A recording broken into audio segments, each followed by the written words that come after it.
Boating through the Trent-Severn Waterway is a fascinating journey through both the history and geography of Ontario. It makes an excellent family vacation with all sorts of activities, welcoming towns and attractions. This short Parks Canada presentation is intended to make your trip even more enjoyable by showing you the proper way to travel through the system of locks that make up the waterway.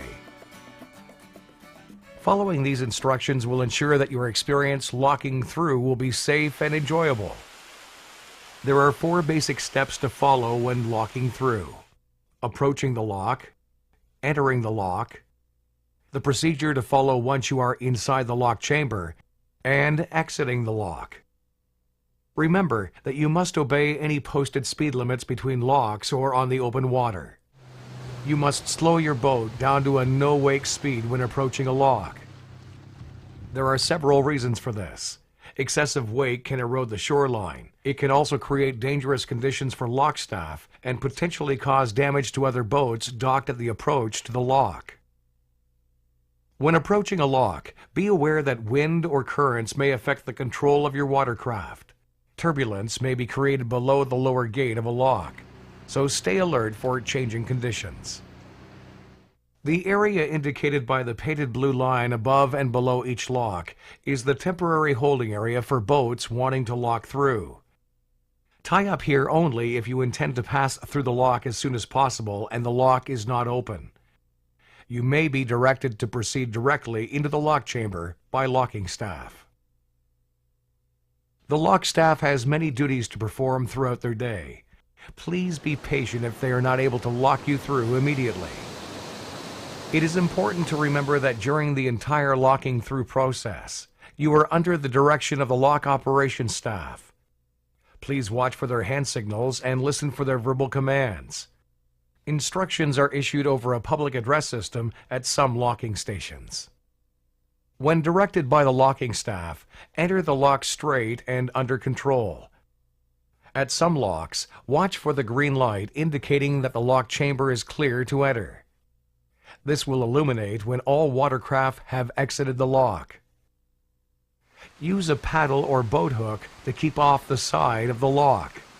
Never use your hands or feet to fend off your boat off the lock wall, as serious injury may occur. If possible, have a crew member at both the bow and stern with mooring lines ready. The lines should be free of knots. Once your boat is in position in the lock chamber, loop the bow and stern lines around the black drop cables. Do not tie the lines to the cables. Once you are in position in the lock chamber with your lines looped, follow these procedures as indicated by the posted signs. Turn off all ignition switches such as engines and generators. Extinguish all open flame appliances including pilot lights, gas burners, and barbecues. Do not smoke above or below deck. Leave the bilge pump blower on throughout the locking procedure. Tend your lines carefully while locking through. Never leave your lines unattended. Can I see your permit, Always please? be prepared to show your locking permit to locking staff upon request, or be prepared to purchase a locking permit if you do not already have Thank you one. very much. You're welcome. When the lock operation is completed, wait for the locking staff to direct you to restart your engine. Bring all bow and stern lines back onto your vessel and make sure they are secure. Exit slowly according to the directions of the lock staff. This will usually be done in order, but lock staff may issue other instructions. When exiting the lock chamber, be aware of other boats in the area.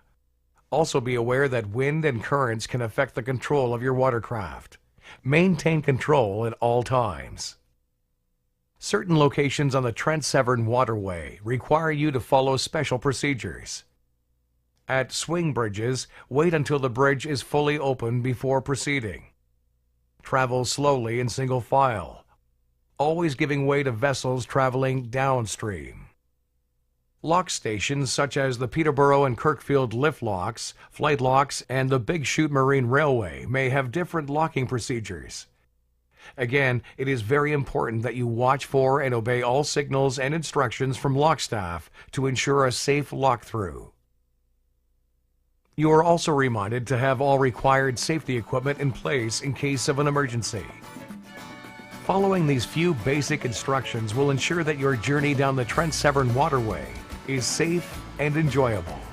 Bon voyage!